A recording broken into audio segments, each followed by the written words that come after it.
વિપક્ષમાં બેસવાનો પહેલો મોકો મળ્યો તો પણ આ જ અવાજ હશે.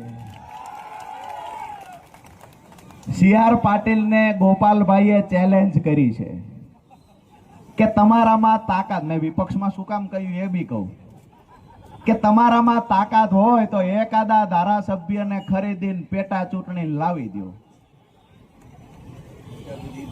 અત્યાર સુધી કાગડાને રમત થાય ડેટકાન જીવ જાતો તો ભાજપ વાળાને સારું લાગે ત્યારે કોંગ્રેસનો ધારાસભ્ય લઈ આવે, સારું લાગે ત્યારે ચૂંટણી લાવે, સારું લાગે ત્યારે પોતે ઈચ્છે એ મુજબ પરિણામ મળી જતું હતું. પહેલી વખત વિસાવદરની જનતાએ ભાજપના નેતાના ગાલ પર થપાટ મારી છે અને મતદારોની તાકાત શું છે એ બતાવ્યું છે.